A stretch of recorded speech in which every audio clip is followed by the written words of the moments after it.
Hello and welcome to Verdi's lecture. This will be a frequent episode on YouTube where I will explain stuff out of my point of view. Things like eSports in general based on Rainbow Six Siege, eSports becoming a player, of what to think about when you are really, like, if you want to push your career into gaming. About Rainbow Six Siege, for example, how does it evolve in eSports?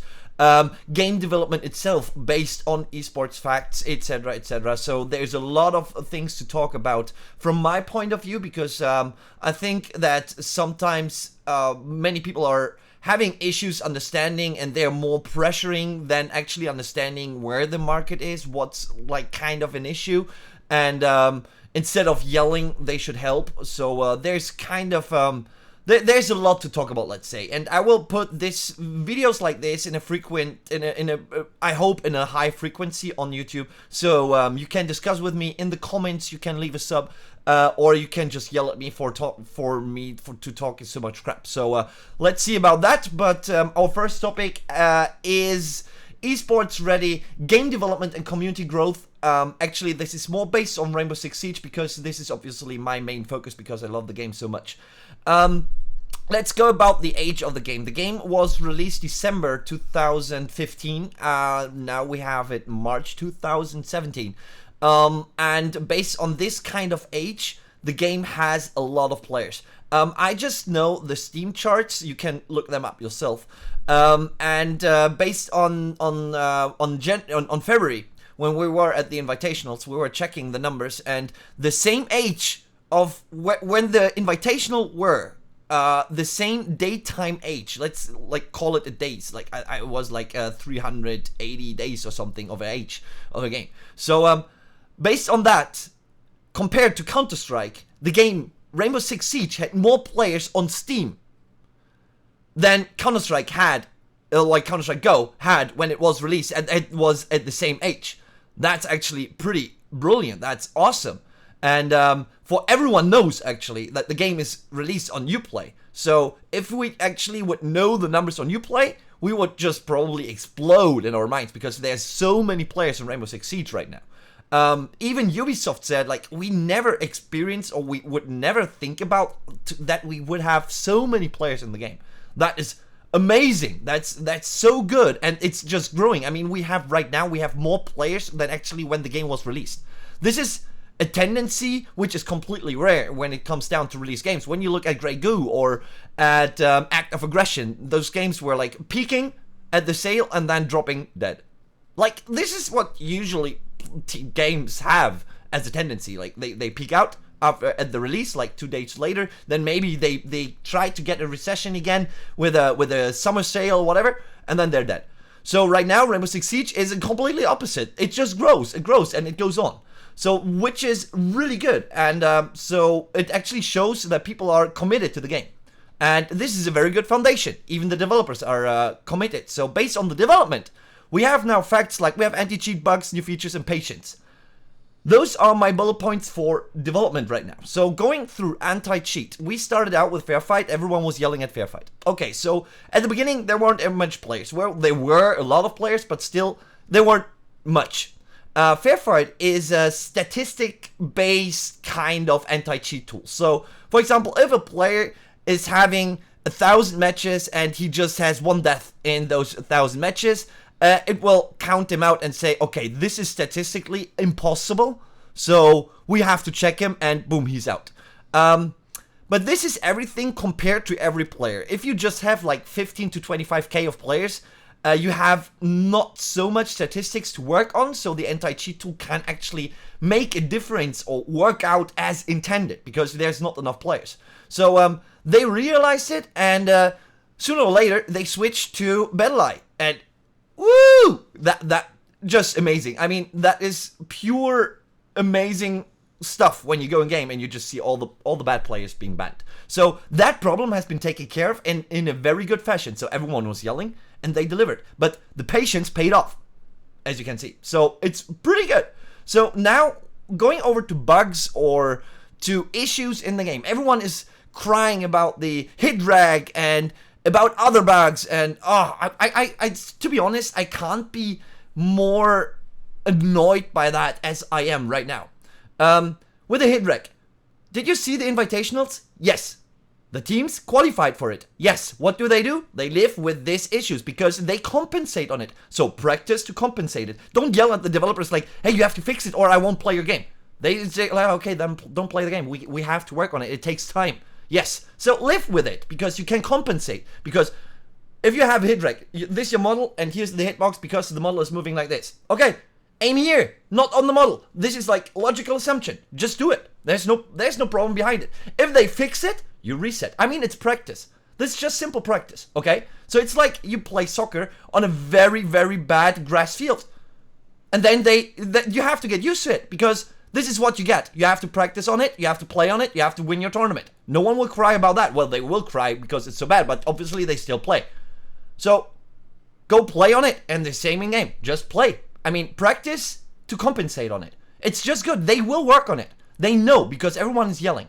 So they know. Just work on it, work on yourself and compensate on it. There's so much more. Just compensate on it. There's like heavy things, which I heard, like there's a frost trap bug that you kill the frost trap, but you still get trapped, which is, yeah, kind of meh, but they know it and they will fix it. Sooner or later, they will fix it. It's not, I mean, to be honest, nothing took longer than like really a month or something to be fixed. So, to be fair, just give them time. And going over to the features, I mean, they're coming with awesome features. They're coming with the boxes, with the loot boxes. They're coming with new skins. They're probably working. Obviously, I think. I mean, they will work on a pause function.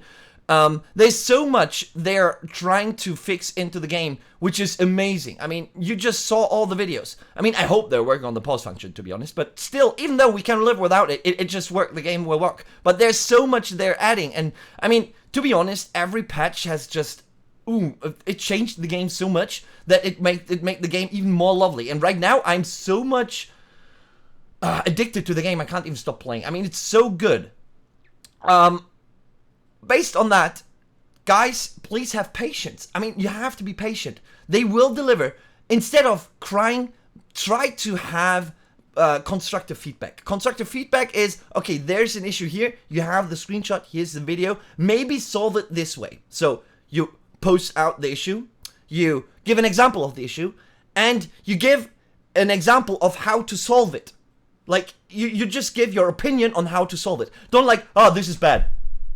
Okay, or fix the hit rec. Okay, how do you want to fix the hit rec? Do you know the netcode? Do you know that? Do you know this? Do you know that? No. So maybe give examples. So this is like a very good based discussion. So if you want to discuss, for example, with your girlfriend, like, okay, who brings out the trash?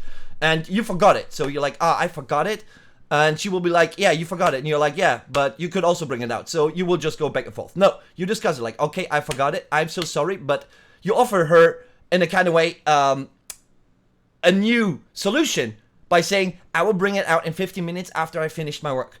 So why not doing like this in Rainbow Six Siege? Well, actually here in discussing about the issue. So you go, okay, this is the hit rec issue. I just showed you a video. Is it possible like to sync more the model, or is it based on the speed of the model? Just go into detail and try, even ask them. Maybe they I mean, Ubisoft is not known to not reply. So maybe you just try to act like this. So that is just all summing up the patience. Just give it patience. If you are not that much patient, just don't write anything, because I don't think that deconstructive feedback will help at all. Because it's just like you're writing something and everyone's like, oh yeah, okay, so he wrote something, he's mad, and yeah. Probably the first answer will be, you mad, bro? So yeah, it won't work. So patience, patience, patience. The game actually evolved. I mean, looking at the player base, we started out, we could see curves just going up. I mean, at the Invitational, they showed it, it's just crazy. The metagame changed. I mean, how much, even if every patch changed the metagame, and right now the game is so strategically with aim, it's so good. Right now, I mean, you have a Blackbeard, maybe you don't pick a Blackbeard. If I pick Blackbeard, I don't see a difference between having a shield or not, but it's so good. It's just awesome. To see, like, people are using Montagna fused with a shield. There's so many variation in the operators right now, which is amazing. And comparing to the release of the game and the state right now, they have a new menu. They reworked Uplay. They're working on so many things. They're working on loot boxes, so many new skins. The skins are really cool. We have the charms. We have the elite skins. We have awesome maps. I mean, Coastline, amazing map. Border, amazing map. Favela, it's like a crazy map. I don't like Skyscraper so much, but it's more or less, I don't like the design. The map is great, but I don't like the design at all. But this is my personal opinion, so don't nail me on that. Yeah, so if we're going from the release to now, the game, it developed like a 200%. It just changed 200%. It's just getting even better. I mean, we have new destruction. We have we have the destruction based on the bullets, which is amazing. So yeah, just again, patience. The game is already showing so good tendencies, and it will be bigger as we can imagine with only your help. So this is going to be really, really good. Going to eSports in Rainbow Six Siege, they did a different approach. They went actually to the step-by-step, like baby steps approach. They started out with small tournaments with the Go Force. Then they went into a Pro League. They had the Xbox and PC Pro League. They actually had a very big event with the IEM in Katowice, which was pretty nice, to be honest, to start up with the game, to show it to the audience. But what they did right here is the step-by-step approach. Going in, you can have the if you do it, for example, like Shootmania. Shootmania went into full ESWC, full IGL, big tournament, 100k prize money. Everyone will be like, whoa, you know, so big. But the budget for those events is completely burned by one event. But what did Ubisoft do? They had 3 Pro League seasons. A bit smaller, not big. The first 2 didn't even have audiences, only like invited audiences, but not much. The third had the audiences, and it had to be, I mean, imagine, the third Pro League had to be, they had to resize the audience because the tickets were sold out within minutes. I mean, the Invitational was sold out completely. We had the 500 tickets sold out with VIPs and everything. So imagine that. And other games just burned the whole, like, if you cluster the 3 Pro Leagues for Xbox and PC together, plus the Invitational, other publishers or investors, let's say, would have burned their full budget onto one event. And this is what Ubisoft did not do. And this was the reason why the games kept growing, because they didn't burn everything, they just had a very good investment curve. And if we would look into the viewer numbers, we'd see like this. It just started out pretty good, then it went down, and then it just exploded. Season 3 was crazy, and Invitation was even more crazy. Invitation was just, wow. I mean, you can't imagine the number. It just blew my mind. You know, it was just amazing. Esports, the thing is now, Rainbow Six needs to attract the bigger orgs. There we have, in my opinion, a false approach to the game by Ubisoft and the ESL by going that the players own the spots. I can understand that we go into a major tournament where this is like once or twice a year, where we say, okay, the players own the slots and not the org, because that makes it more exclusive to the players, and it's not this is not bad, to be honest, not bad at all. But what I what I see as an issue is that you have a Pro League where the slots are owned by the players. So you have regular playdays, you have regular finals 3 times a year, you have offline finals, you have relegations, whatever, and the orgs just own nothing. I mean, the players go to the org, the players say, okay, screw you org, even with the contracts, I don't want to go into contracts, I will do a separate video about that, and they leave it, and the org is like, okay, so we invested into the players, and the players didn't give us anything in return for our investment. They just dropped us out of Pro League because the players have it in their hands. This is not good. In a Pro League, in a league system, where you have standings, and an offline final, you go, org owns the slot, because the org then can be sued by the organization who's actually organizing this event if a player is doing a misbehavior, the hoster can go to the org and say, fine your player. We fine you, and you do it with your player. We don't care. Now the org says, well, okay, if they leave, we don't have a slot, so we have to be careful about that. So the actual hoster of the tournament will go to the player and say, hey, you did a mistake here. And the player says, I don't have a contract with you. And he's like, okay, well, you can give me penalty points or whatever. So, you know, it's like not working out, and it just does not look professional in a kind of way. So this has to change. To have in a pro league, you have to have the orgs to own the slot, because then they have more control about the players. They can teach the players, they can develop the players, and they can see them evolve. So also salary will evolve in this kind of way and a bit better. Right now, the salary would be like, the team will be like, hey, we have a pro league slot. Let's say Zizou, okay? So Zizou, they don't have an org. They just did their own minor, like not minor, but they have their own org, let's say. But if NIP comes to Zizou will be like, okay, we want 2.5k each player to, it's just a hypothetical number, okay? So this is really not, this is just crazy. They're like, okay, we want 10k each player to have, for you to have the slot. NIP says, okay, we invest, well, like, so 50k, every player has per month, every player is coming to us, every player gets their salary, we get the spot. Well, we are now in Pro League. And then after 2 months, Zizou says, dude, no, I'm sorry, bye-bye. And then NIP will be like, okay, so now we don't have any slot because the players own the slot because, yeah, they just left the org. So this is not good. So basically, this is what you want to have to change.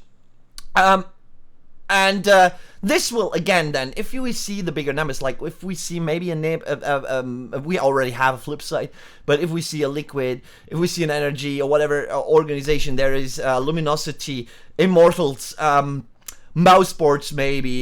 We already have Key Dynamics, like the German Dogs. We have a Panther Sports in this. We maybe a Heroic, maybe an Astralis, maybe a North. There's so many possibilities which we can actually see in the game. So this is something which will come if the investors will come into the game. So right now we are in 2017. This year will be the year where the game will have to prove itself. So the game has to prove that it's worth to be invested on. And we're like, what? Invested on? Why? We already showed it. No, we saw the first year. The first year was just, okay, survival. Show the game. Right now, the game said, okay, we can survive. Now we have to prove to be worth to be picked up by PGL, GGC, MLG, DreamHack, and many others. There is, okay, Casper, whatever, who's going to pick up the game and maybe invest into the game and see, okay, well, this can work out, or Alibaba, or whatever. There's so much which we can do with Rainbow Six Siege. But right now, this year is all about survival of the game. Well, actually, to prove to be worth it. It's just the worthiness proof for Rainbow Six Siege, if it's worth to be picked up by different organizer except ASL. So that will be really, really the key year. So that only can work if the community, you guys, will actually work and help it. So visit the game, just watch the streams. I mean, you obviously enjoy the game, and you probably want to discuss in the comments with me. You probably will be like, oh, that Verdi, oh, his English is so bad, and oh, all his opinions are bullshit. Well, actually, if I start with this video, if I start a conversation like this, I'm happy because people are caring about this stuff. So for all of that, this will be, we have to, we just have to prove right now that Rainbow Six is worth it, and that it can sustain an esport to be a bigger esport title. And right now, so many players are coming to the game, and just all because of you, the community, the guys who are just watching this video, because all of you, this is already amazing. The journey is so good. I mean, I could have never imagined to be where I am right now. So guys, thank you so much. This was it with eSports Ready, game development and community growth of Rainbow Six Siege. Thank you so much for tuning in. My next video will be coming up shortly, and you guys are amazing. Thank you so much, and bye-bye.